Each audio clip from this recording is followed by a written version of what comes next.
TV కథనానికి Nellore జిల్లా జనసేన నేతల panchayat party అధినేత డిప్యూటీ సీఎం పవన్ కళ్యాణ్ వద్దకు వచ్చే నియోజకవర్గ ఇన్ఛార్జీలు ముఖ్య నేతలను మంగళగిరిలోని తన కార్యాలయానికి రావాలని పవన్ ఆదేశించారు. మరి కాసేపట్లో జిల్లా నేతలతో మాట్లాడనున్నారు ఆయన. ఇటీవల టిడ్కో చైర్మన్ వేములపాటి అజయ్ కుమార్ తీరును జిల్లా నేతలు తీవ్రస్థాయిలో విమర్శించారు. సొంత నిర్ణయాలు తీసుకుంటూ కొంతమందిని నెత్తిన పెట్టుకొని పార్టీకి నష్టం చేకూరుస్తున్నారని ఆరోపించారు. రైట్, ఈ అంశానికి సంబంధించి పూర్తి డీటెయిల్స్ అందించడానికి మా ప్రతినిధి సురేంద్ర మనకి అందుబాటులో ఉన్నారు. సురేంద్ర, ప్రస్తుతం బిగ్ టీవీ కథనానికి జిల్లా జనసేన నేతల పార్టీ అధినేత పంచాయతీ అధినేతతో ప్రస్తుతం అయితే పవన్ కళ్యాణ్ భేటీ జరగబోతుంది. దీంట్లో ఏం చర్చించే అవకాశాలు కనిపిస్తున్నాయి? పూర్తి డీటెయిల్స్ ఏంటి? సౌమ్య, నెల్లూరు జిల్లాలో జనసేన వర్గపోరు జన సైనికుల్ని ఇరకాటంలో పెట్టింది.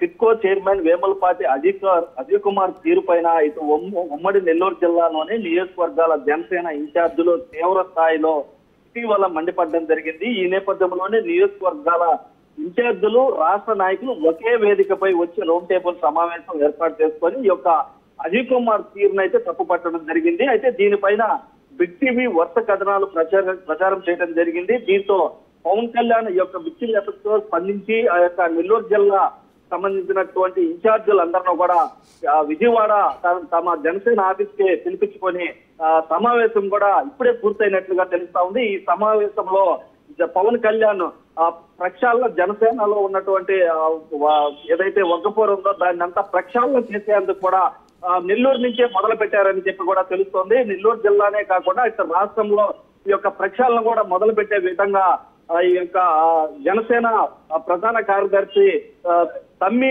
శివశంకర్ ను కూడా ఈ యొక్క ప్రక్షాళన చేసే విధంగా ఆయన నియమించినట్లు కూడా మనకు సమాచారం తెలుస్తా ఉంది. అయితే సమావేశంలో కూడా పూర్తిగా ఈ యొక్క అజయ్ కుమార్ తీరుని తప్పుపడుతూ ఈ యొక్క ఇన్ఛార్జీలు అయితే పవన్ కళ్యాణ్ కి చెప్పడం జరిగింది. దీనిపైన నేరుగా ఆ యొక్క ఎమ్మెల్యేలకి అజయ్ కుమార్ ఏదైతే ఫోన్ చేసి ఈ యొక్క ఇన్ఛార్జీలకి మీరు ఎలాంటి పనులు చేయొద్దని చెప్పి ఎమ్మెల్యేలకు చెప్పున్నారో ఆ ఎమ్మెల్యేలతో కూడా నేరుగా పవన్ కళ్యాణ్ ఫోన్ చేసి మాట్లాడి ఆ యొక్క ఈ విధంగా ఆరోపణలు వస్తున్నాయి అజయ్ కుమార్ పైన. ఈ యొక్క అజయ్ కుమార్ మీకు ఫోన్లు చేసి ఏం చెప్పారు అన్నటువంటి విషయాలను కూడా నేరుగా పవన్ కళ్యాణ్ ఎమ్మెల్యేలకు ఫోన్ చేసి సమాచారం తెలుసుకున్నట్టుగా తెలుస్తుంది. అయితే ఆ ఎమ్మెల్యేల నుంచి ఈ యొక్క అజయ్ కుమార్ చేసినటువంటి తీరు ఏదైతే ఉందో జన సైనికులకి ఇన్ఛార్జీలుగా ఉన్నటువంటి వారికి పనిచేయొద్దని చెప్పారని చెప్పి ఆ యొక్క అజయ్ కుమార్ పైన చెప్పడంతో వారి పైన కూడా ఆగ్రహం వ్యక్తం చేసినట్లుగా తెలుస్తా ఉంది. మరో పక్క ఇప్పుడే ఈ సమావేశం నియోజకవర్గ ఇన్ఛార్జీల సమావేశం పూర్తయిన తర్వాత మరో గంటలో ఈ యొక్క అజయ్ కుమార్ ని పిలిపించి కూడా మాట్లాడతారని కూడా మనకు సమాచారం తెలుస్తా ఉంది. అయితే ఈ యొక్క ఇన్ఛార్జీల నుంచి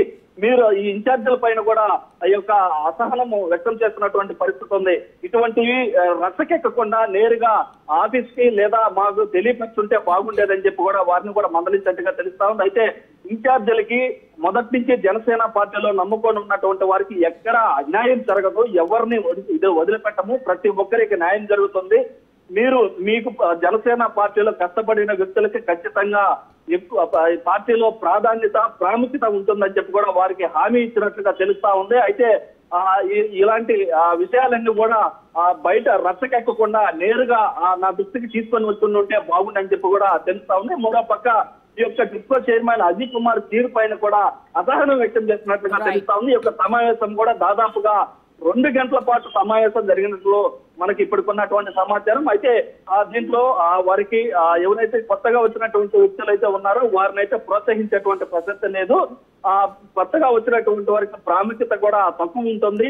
ఎవరైతే జనసేన కోసం పార్టీ కోసం కష్టపడ్డారో ఇటు 2019లో కావచ్చు, అదేవిధంగా 2024లో కావచ్చు, ఎవరైతే జనసేన కోసం కష్టపడిన వ్యక్తులు ఎవరైతే ఉన్నారో వారందరికీ ఎలాంటి ఇబ్బంది.